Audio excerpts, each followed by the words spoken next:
Democracy, the rule of the people, or the rule that is partially in the hands of the people.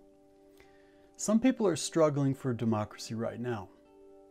Some people live in a democracy but don't fully appreciate it because they haven't lived under other forms of government. Others appreciate democracy but don't know how to live it effectively. This raises a few questions. What is the best form of government? Does it make any difference? Interestingly, these questions are actually quite ancient. In this video, we are going to consider a brilliant text from Antiquity written by Herodotus, a Greek historian from 5th century BCE. In this text, Herodotus describes a group of Persians who are debating about three types of government: monarchy, oligarchy, and democracy. Which one is the best for Persia? And which one did they choose? Why did it matter to Herodotus? And what does it matter to us today? Stay tuned to Life and Text.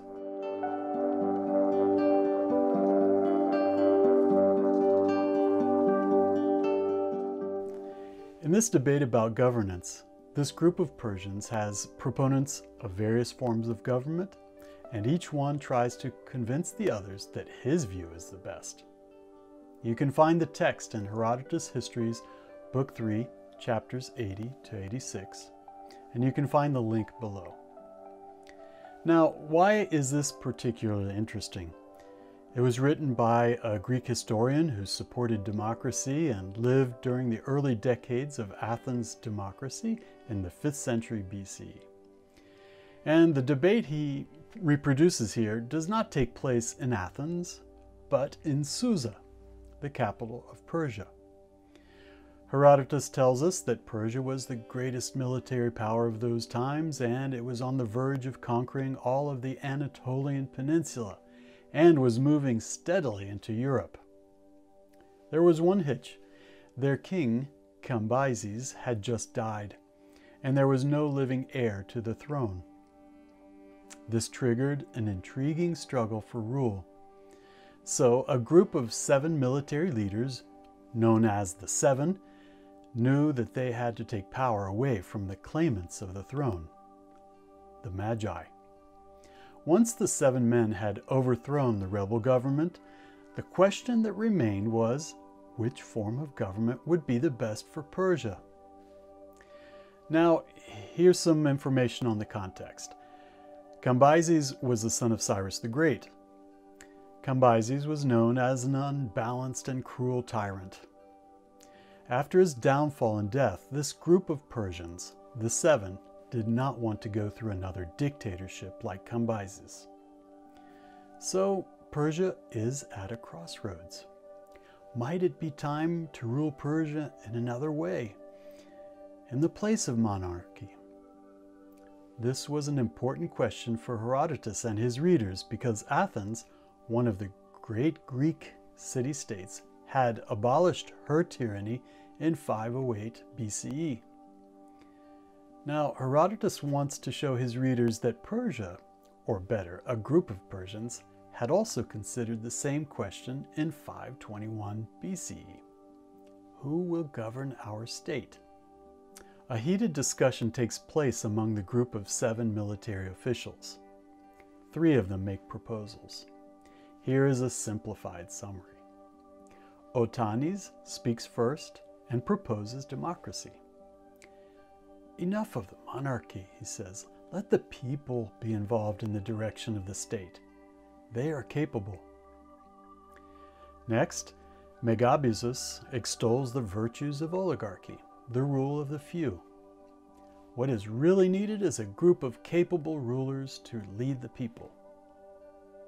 Finally, Darius, or Darius, who was not a direct heir to the throne, defends monarchy, one of the most ancient forms of rule.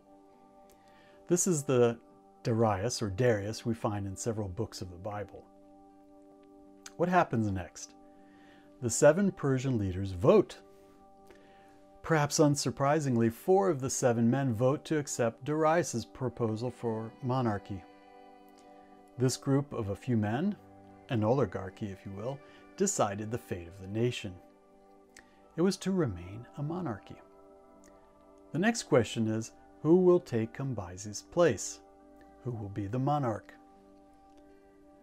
The lot falls in a sly way on Darius. In the end, nothing changes. Monarchy is confirmed and Persia continues with its imperialistic policy to extend its borders. Herodotus was probably wondering what would have happened in world history if the Seven had chosen democracy in 521 BCE. This text resonates so much throughout history, both for countries that are struggling to find governmental reform and for countries where democracy already exists, or some form of it, already for some time and perhaps even for centuries. In other words, once a nation has chosen democracy, what do they do with it? How do citizens put it into practice? Athens had to face this question in the 6th and 5th centuries BCE. In 508, Athens had finally broken the chains of tyranny, thanks to the leadership of Cleisthenes. Then, Athens and her allies were faced with another imperialistic tyranny from the east, the Persians. This is obviously a very interesting text for Herodotus' themes of political subjugation and liberty. The Greeks had understood the advantages of democracy and they fought for it, tooth and nail, in order to not fall under tyranny again, especially in Athens. It is true, at that time there were different degrees of conviction about democracy among the Greek-speaking states. Yet, their desire for freedom is the driving force that helps the Greeks to push back the Persians, which is miraculous in itself, given the incredible might of the Persian army. Now, this is the irony of Athenian democracy at the time Herodotus was writing. Despite Athens' victory over their own tyranny in 508 and then Persian tyranny in 479, 478, Athens, this great city-state, became the bully of the Mediterranean, thanks to its naval force. And in 431, not long after their liberation from tyranny, Athens instigated another war. This time it was not with the Lydians or the Persians or another non-Greek nation, but it was with Sparta and her allies. This raises various questions. When you have a democracy, how do you practice it? How do you use it? For good or for evil? Is democracy a cure for or a guarantee against all evils? Of course, debates on government did not stop in the 5th century BCE. Many other texts in antiquity give us an idea about how politicians, military officials, and philosophers struggled to define what type of government would be the best. For example, another ancient text that is very important is found in Plato's Republic. In various passages, democracy is described as being inferior to the government that Socrates proposes. Along with the three forms of government mentioned by Herodotus, aristocracy and timocracy are also considered, which are, respectively, the rule of the nobility, the aristocrats, and the rule of those who are particularly honored in society. Quite unsurprisingly, Socrates proposes rule by the philosophers, who surpass all others in knowledge and virtue. Obviously, other forms of government have existed in history, but the point is to consider how ancient texts speak to contemporary situations. So let's move now to our context and consider how these ancient texts inspire us to think about our world and our part in it. At times, we might be tempted to think that one type of government is actually going to resolve all our problems, as if it were a magic wand that guarantees the best for society. Even if we have the choice to elect our own officials, which is obviously one of the strong points of democracy, the question arises as to the ability of those who are presented for election. This is one of the objections raised by the Persians and throughout history. If the people have some say in government, who among them is capable enough to assume that office? Also, do the most capable actually get the chance to run for public offices? Or does the system work against this aspect of democracy? One of the privileges of democracy is not just the ability to elect our officials. It also points back to the individual participation of citizens who are called to make the democracy strong. If democracy means some degree of power, or participation is given to the people, then what does that imply about each person who is free and able to vote in a particular state? This is the underlying issue that all democracies face.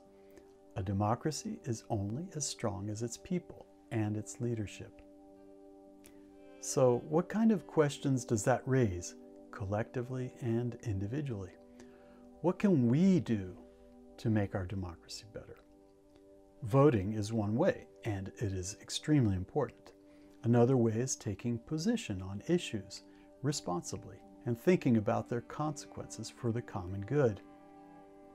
Furthermore, on a more personal level, how am I living out democracy? How am I contributing to freedom in the state in which I live? Those are a few questions that these ancient texts raise. Another point to remember is that democracy in antiquity did not necessarily mean that every person living in that city-state was able to vote. Quite the contrary. A citizen of Athens, for example, was a Greek male adult. Women could not vote.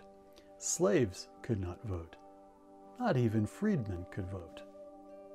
So what does that say about our democracies? Who actually is the people who participate in the governance of their country?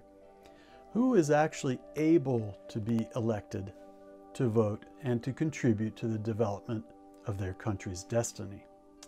I wonder what Herodotus might say about our world. He might ask us if we live in a democracy, and if so, how is it working there? He would probably like to ask questions like, which democracies work better than others, and why?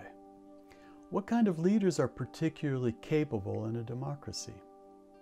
How can you know if a democracy is strong or weak? Is constitutional reform possible? Herodotus would certainly notice that some people around the world, like the Athenians of the 5th century, are still struggling to achieve democracy in our times. He would probably admire their dream of freedom. All these questions raise serious issues about individual and collective ethics, because it involves all levels of society, from individuals to families, neighborhoods, districts, villages, towns, regions, and state. Whatever the form of democracy, a democratic state or a country is only as strong as its people and its leadership at all levels. So let us resolve to work together for the common good in our times. I think Herodotus would approve of that statement. Take care and see you in the next episode on Life and Text.